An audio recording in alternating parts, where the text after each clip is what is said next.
लड़की जो नाजिया, वो इस समय किस ड्रेस में है, सबसे पहले अभी देखिए।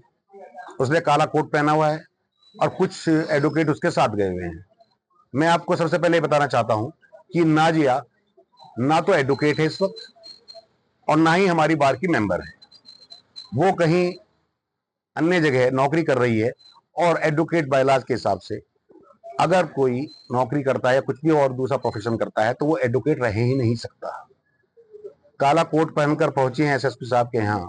साथ वाले जो उनके गए हैं उनको भी ये देखना चाहिए कि जब वो ड्रेस में रहती है और रोज यहाँ कोर्ट में आती है तो क्या कर रही होगी। साफ सी बात है, एडवोकेट तो है ही नहीं, एडवोकेसी नहीं कर रही होगी।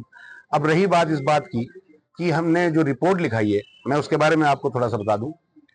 दोनों बहनें हैं, दोनों बहनों का काम सिर्फ और सिर्फ ब्लैकमेलिंग करना है। एक केस होता तो उसके बारे में मैं आपसे डिस्कस भी करता, मतलब इतने केस उनकी भरमार है। कोर्ट रोड पर सबसे पहले जो हमारी उसमें आया, एक दुकान थी शोएब नाम के व्यक्ति की, किराए पे ली, किराया नहीं दिया तो उसके बाद उसने खाली करने को कहा। एडवोकेट का बोर्ड लगा लिया, वो घबराया, उसने अपनी महिलाओं को बुलाया, महिलाओं के साथ मारपीट हुई, वहां पुलिस भी आई, इस बात की वीडियो भी है। उसके बाद यही साथी अधिवक्ता लोग जो शामिल रहते हैं इनके ब्लैकमेल में, इन्होंने यहाँ प्रेशर बनाया। प्रेसिडेंट सेक्रेटरी उस वक्त के जो मौजूदा थे राजेंद्र चौहान साहब बैठे हुए हैं, और जो इस समय वर्तमान में है राजीव गुप्ता प्रेसिडेंट, वो उस समय महासचिव थे, उन्होंने साथ देने से बिल्कुल मना कर दिया कि हम गलत बात का साथ नहीं देंगे। इन्होंने उस पर झूठा मुकदमा छेड़खानी का लगाया। उसके बाद उसको 2.5 महीने जेल में रखा और उससे 5 लाख रुपए वसूले। ये बात मैं जुबानी नहीं, ये रिकॉर्ड की बात है। यहाँ सीडी मौजूद है, अभी हम आपको उसके पत्रावली जो है उपलब्ध कराएंगे, जिसमें नाजिया ने ये लिखा हुआ है, उसके बयान उसने गए कि हमें गलतफहमी में ये मुकदमा कर दिया था। छेड़छाड़ की जो घटना है वो गलतफहमी नहीं हुआ करती। अगर महिला आरोप लगा रही है तो छेड़छाड़ का लगाए, फिर गलतफहमी क्या होती है। उसने उसमें ये भी एडमिट किया है कि हमने इससे 4 लाख रुपए ले लिए हैं। वो पगड़ी कह के, पगड़ी कितनी 4 लाख की, 3 महीना पे दुकान रही। चलिए, उसके बाद उसमें एक जो पीड़िता थी जिन्होंने खड़ी की थी, उसने ये उसमें बयान दिया है कि नाजिया मैडम चूंकि एडवोकेट हैं, जो उन्होंने मुझे कहा था मैंने वो बयान दे दिए थे, मेरे साथ कोई छेड़छाड़ नहीं। इस बात से आप अंदाजा लगाएं, एक बेगुनाह आदमी 2.5 महीने जेल में रहा। अब उसके बाद और बहुत सारे किस्से हैं, बहुत सारे किस्से, लेकिन हम लोग, थोड़ी हमारी मर्यादा है, कोशिश तो करते हैं कि कोर्ट में हम सफाई रखें, एडवोकेट सिर्फ एडवोकेट बनकर रहे, ब्लैकमेल बनकर नहीं रहे। आपके द्वारा जितने भी उनके ऊपर आरोप लगाए हैं सबका उन्होंने खंडन किया है, कह रहे हैं गलत आरोप है, चौक पर आप लोग खड़े रहते हैं, आते जाते जो है उनको छेड़ते हैं, इस तरह की वो बात है। देखिए ऐसा है, यहाँ पर करीब मैं समझता हूँ कि 2,500 एडवोकेट हैं, जूनियर, सीनियर और महिला अधिवक्ता उसमें काफी हैं। इसका जवाब तो मैं सिर्फ इतना दे सकता हूँ कि केवल 10-15 को छोड़कर जो उसकी ब्लैकमेलिंग में शामिल रहते हैं, आप किसी भी जूनियर, किसी भी सीनियर, किसी भी महिला अधिवक्ता से इस बात की जो है तस्दीक कर सकते हैं। जो मेरे और मेरे साथियों के बारे में जो उसने कही है बात, सबसे सम्मान है। अगर ऐसी बात होती, पिछले करीब 10 सालों से हम कोर्ट में यहाँ पर हर साल जो वार्षिक इलेक्शन होता है उसे जीतते आ रहा है हमारा ग्रुप, फागू विशंबर सिंह ग्रुप हमारा, तो वो छेड़खानी करके तो जीतते हैं, सीधी बात ये है।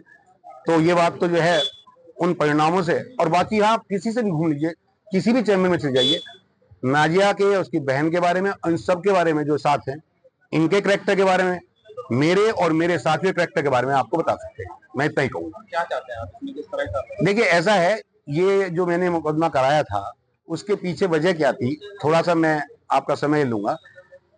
महरोज एडवोकेट हैं यहाँ पर, महरोज एडवोकेट की भाई, उनके जीजा, उनकी बहन और उनके भांजे के खिलाफ एक मुकदमा कायम कराया नाजिया की बहन ने।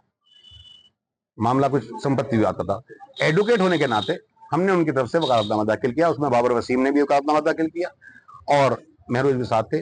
डीजे मैडम के यहाँ उसकी सुनवाई हुई, वो बेल हमारी एंटिसिपेटरी मंजूर हो गई। मेरा कुछ अन्य अदालत में काम था, मैं दूसरी तरफ चला गया SC/ST कोर्ट में। आप लोग जब उधर से बहस करके इधर आ रहे थे तो यहाँ उसी चौक पर, जहाँ की ये घटना कल की हमारे साथ हुई, उसी चौक पर इनके साथ उन्होंने बदतमीजी शुरू कर दी। हॉट टॉक चौक है, सैकड़ों आदमी वहां रहते हैं, लेकिन मुकदमा कराया गया कि हमने छेड़खानी करी, ये करी। उसके बाद उसमें इनके खिलाफ कोई लेटर वेटर छपे थे, वो यहाँ बटे रजिस्ट्री से आए, किसने करे किसने वो हमें नहीं पता, हम उसको नहीं जानते, ना हमारी ऐसी छोटी सोच है, ना हमारे यहाँ कोई साथी ऐसा काम करता। उसमें हमारी एडवोकेट है रमीला जी, इनको भी इसके अंदर जो है इन्वॉल्व कर लिया, तो उसमें चार्जशीट लग गई। उन्होंने भरपूर कोशिश की कि उसमें मेरा नाम भी आ जाए, क्योंकि मैं मौके पर नहीं था तो नहीं आया। अब उन्होंने जिस दिन की घटना है, मैं मेरे साथ 3-4 साथी और थे, हम एक शादी में गए थे, हड़ताल थी, गाड़ी खड़ी करके हम वापस लौट रहे थे। जैसी चौक के पास पहुंचे तो पीछे से स्कूटर आता है, हमारी तो कमर है, हम तो देख ही नहीं पाए कि पीछे कौन है, और हमारे सामने स्कूटर लगा के, आपने मुझे क्यों रोक लिया, आपने मुझे क्यों छेड़ दिया। मैंने कहा भाई तुम्हें छेड़ने का स्तर नहीं है हमारा, और सबसे पहली बात ये तुम ड्रेस में कैसे घूम रही हो यहाँ। फिर मुझे भी कहना पड़ा कि ये ब्लैकमेल मेरे साथ नहीं चलेगा, आप रॉन्ग नंबर डायल करता है, ये ठीक नहीं है। उसके बाद उन्होंने एप्लीकेशन बार में ये करा होगा, तो अब फिर हमें मजबूर होके कि इस तरह से यहाँ पर वकीलों की वकालत करना जो है भारी हो जाएगा, तब मुझे ये कदम उठाना पड़ा।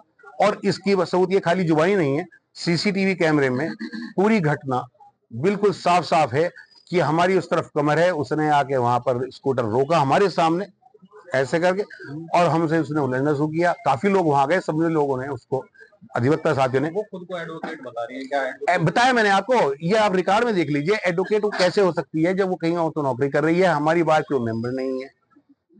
और 5 लाख रुपए हमसे इस बात के मांग रही है कि सीधी सीधी बात थी, बाबर वसीम और महरोज पे जो हुआ वो भी ये हुआ कि आप इसमें से वकालतनामा हटाएं, वरना तो जो उनसे हमें पैसे ले रहे थे वो हम आपसे लेंगे। आप नहीं दे पाए, आपका वकालतनामा आपने हटा लिया, मेरा जुका तू है, अब मैं भी या तो वकालतनामा हटाऊं या फिर 5 लाख रुपए दूं। तो ऐसी ब्लैकमेलिंग की घटना है। एक नारी निकेतन का मामला हुआ था, आप लोगों के नॉलेज में होगा, बड़ा प्रकरण हुआ था वो, उसमें नाबालिग लड़कियों का जो एक आश्रम है, तो वहां एक पत्रकार महोदय पहुंचे, तो वो लड़कियां उनसे शिकायत कर रही थी कि हमारे साथ ये होता है, तो अंदर से यही मैडम ड्रेस से निकल रही है, ड्रेस में, और उन पत्रकार को धक्का देकर बाहर कर दिया, दरवाजे बंद कर लिए। एक वकील का वहां क्या रोल था। एक वीडियो, ये सब वीडियो हमारे पास उपलब्ध हैं, हम आपको देंगे।